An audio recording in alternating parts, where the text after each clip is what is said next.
नमस्कार दोस्तों, स्वागत है आपका क्लियर डाउट वाइस इसी में। तो चलिए, जो हम लोग अनुवाद सीख रहे हैं उस अनुवाद सीखने की प्रक्रिया में आगे बढ़ते हैं।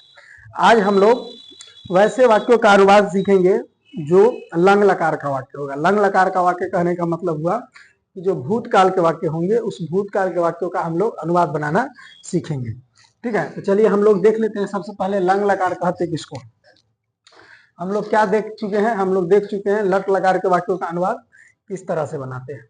ठीक है, लट लकार के वाक्यों का अनुवाद बनाना हम लोग पीछे सीख गए हैं। आज से हम लोग लंग लकार के वाक्यों का अनुवाद बनाना सीखेंगे। तो चलिए हम लोग देखते हैं लंग लकार कहते किसको? लंग लकार। ठीक है, लंग लकार इसी को हम लोग बोलते हैं भूतकाल।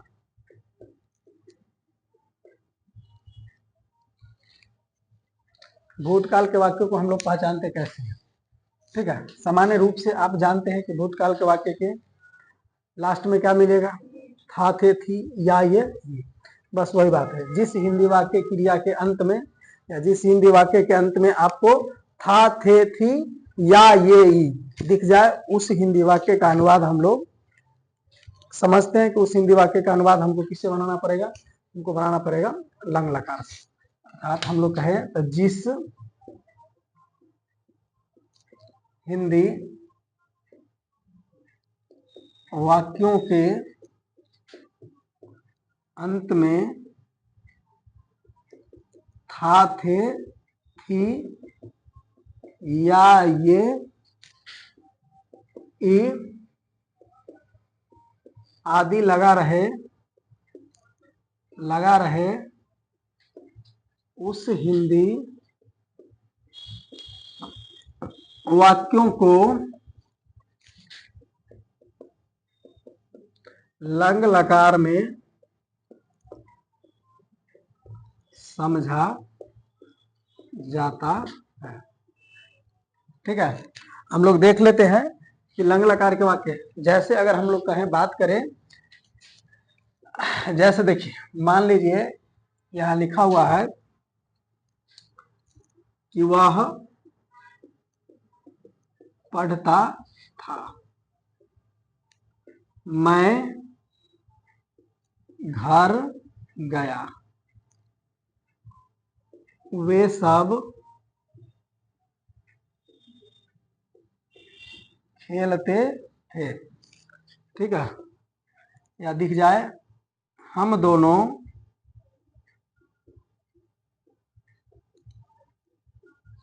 भाई हैं। नहीं, भाई हैं नहीं, भाई थे। क्या दिखा आपको? इस वाक्य के लास्ट में था दिखा, या दिखा, ये दिखा, थी दिखा। ठीक है, जब ऐसे वाक्य आपको दिख जाए तो ऐसे वाक्यों को हम लोग समझेंगे कि वह वाक्य जो है किस लकार का है? लंग लकार का है। अर्थात जिस हिंदी वाक्य क्रिया के अंत में था, थे, थी, या, ये, ई दिख जाए, उस हिंदी वाक्य का अनुवाद हम लोग किससे बनाएंगे? लंग लकार से। ठीक है, तो अब हम लोग लंग लकार के वाक्य जो है वह लंग लकार के वाक्य, जिस तरह से लट लकार के वाक्य दो तरह के वाक्य थे, एक वैसे वाक्य जिसमें मुख्य क्रिया था और एक ऐसे वाक्य जिसमें मुख्य क्रिया नहीं था। मुख्य क्रिया कहने का मतलब पढ़ना, उठना, खाना, जाना, ये सब था। ठीक है, ठीक उसी तरह से इसमें भी हम लोग वाक्य को उसी तरह से बांटेंगे। वैसे वाक्य को बांटेंगे जिसमें क्या होगा? मुख्य क्रिया होगा। एक वैसे वाक्य देखेंगे जिसमें मुख्य क्रिया नहीं होगा। आप अगर इस वाक्य पर अगर ध्यान दे रहे होंगे तो यहाँ क्या है? पढ़ता था, अर्थात पढ़ना इसमें क्रिया है, पढ़ना इसमें मुख्य क्रिया है। तो मुख्य क्रिया है तो इसका मतलब फिर इसका अनुवाद अलग तरीका से बनाएंगे। और इसमें देखिए, हम दोनों भाई थे। अब इसमें मुख्य क्रिया दिखा? पढ़ना, उठना, खाना, जाना, नहाना, ये सब दिखा? नहीं दिखा। नहीं दिखा, इसका मतलब है इसका अनुवाद हम लोग दूसरे तरीका से बनाएंगे। अर्थात जिसमें मुख्य क्रिया होगा उसका अनुवाद बनाने की विधि अलग, और जिसमें मुख्य क्रिया नहीं होगा वैसे वाक्यों का अनुवाद बनाना हम लोग दूसरे तरीका से सीखेंगे, जिस तरह से पीछे हम लोग सीखे। ठीक है, तो चलिए हम लोग अब वैसे वाक्यों का अनुवाद बनाना सीखते हैं। चलिए, तो अब हम लोग देख लेते हैं, यानी ऐसे वाक्यों का अनुवाद कैसे बनाएंगे। फिर उसी तरह से हम लोग दो गो रूल बनाएंगे। ठीक है, जिस तरह से हम लोग लट लकार के वाक्य में दो तरह से बनाए थे ना, रोल नंबर 1, रोल नंबर 2। ठीक उसी तरह से इसमें भी बनाएंगे हम लोग रोल नंबर 1 और रोल नंबर 2। ठीक है, रोल नंबर 1 में रखेंगे जिसमें मुख्य क्रिया होगा। क्या होगा? मुख्य क्रिया हो। ठीक है, और मुख्य क्रिया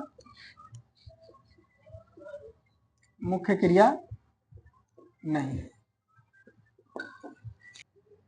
तो चलिए हम लोग देख लेते हैं मुख्य क्रिया हो वैसे वाक्य को। जैसे अब देख लीजिए, अभी समझाए हैं उसमें, लेकिन फिर भी हम देख लेते हैं। जैसे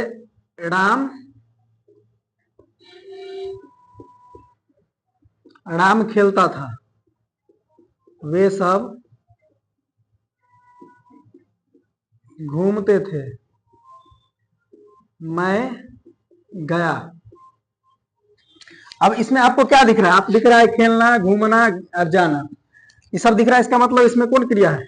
बताया था ना, मुख्य क्रिया मतलब जाना, खाना, आना, नहाना, पढ़ना, ये सब जो होगा, है ना, टहलना, ये सब क्या है?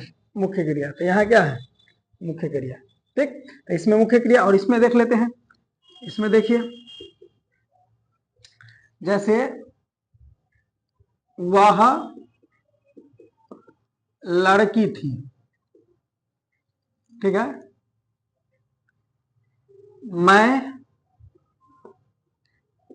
विद्यार्थी था, वे सब लड़के थे। इसमें आपको क्या दिख रहा है? क्रिया दिख रहा है, कुछ करने या होने का बोध हो रहा है। मुख्य रूप से कुछ करने या होने का बोध हो रहा है? नहीं हो रहा है, गुण का बोध हो रहा है। लड़की है, विद्यार्थी है, लड़के हैं। ठीक है, तो ये सब क्या है? इसमें मुख्य क्रिया नहीं है। बात समझ गए? तो वैसे हम लोग फिर एकाएक हम लोग दोनों का अनुवाद बनाना सीखेंगे।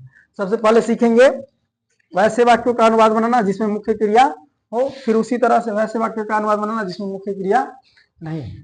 ठीक है, तो चलिए अब हम लोग वैसे वाक्यों का अनुवाद बनाना सीखते हैं जिसमें मुख्य क्रिया उपस्थित हो। चलिए तब हम लोग देख लेते हैं रूल नंबर फर्स्ट। जब वाक्य में मुख्य क्रिया उपस्थित हो। ठीक है, जब वाक्य में मुख्य क्रिया उपस्थित हो तब उसका हम लोग अनुवाद कैसे बनाते हैं, ठीक उसी तरह से हमको देखना है।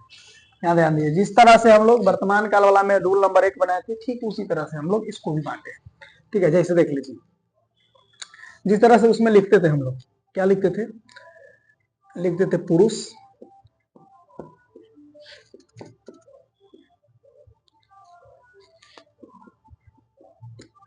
एक वचन, द्विवचन और बहुवचन।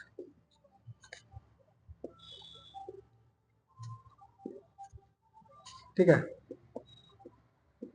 प्रथम पुरुष, मध्यम पुरुष, ठीक है, और अन्य पुरुष।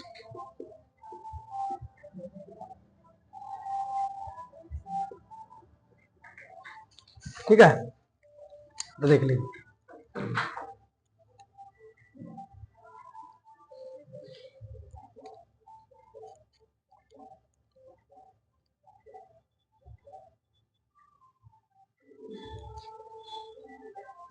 ठीक है, देखिए, त, ताम, अन,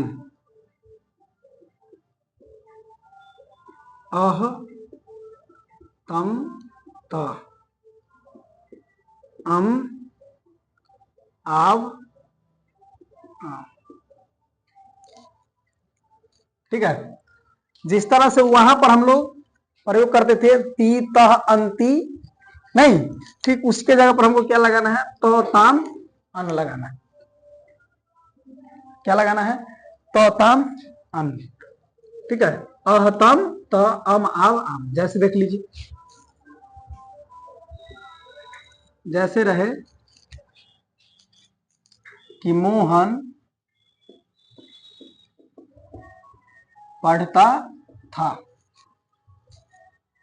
ठीक है, मैं गया, वे सब खेलते हैं। अब इसमें अगर आप देख रहे हैं तो ध्यान दीजिए, मोहन पढ़ता था। मोहन, अब पीछे हम लोग जानते हैं कि मोहन नाम है, तो नाम है तो प्रथम पुरुष का एक वचन में जाएगा। प्रथम पुरुष का एक वचन में अगर नाम अकारांत है, नहीं, अगर नाम आपको नाम कै तरह का दिखा था, नाम दिखा था दो तरह के, एक अकारांत नाम, ठीक है, और दूसरा आकारांत नाम। नहीं, अकारांत नाम कहने का मतलब जिसका अंत अ से हुआ हो उसको हम लोग आकारांत, जैसे मोहन, नौ में कथी है अ। अगर बोले राम, राम में कथी है अ, है कि नहीं। महेश, स में क्या है अ। उसी तरह से आकारांत नाम की बात कर ले तो कहेंगे सीता, है गीता, अनीता, ललिता, ये सब क्या नाम है, आकारांत नाम है। नहीं, तो जब अकारांत नाम आपको दो तरह के, जब नाम कोनो दिखे, अकारांत वाला दिखे या आकारांत वाला दिखे, तो प्रथम पुरुष के एक वचन में उसको रखते हैं। तो प्रथम पुरुष के एक वचन में है, इसका मतलब नाम का नाम ही लिखते हैं।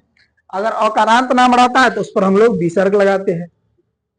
क्या लगाते हैं, विसर्ग का प्रयोग करते हैं। अगर आकारांत नाम रहता है तो उस पर जो है हम लोग विसर्ग नहीं लगाते हैं।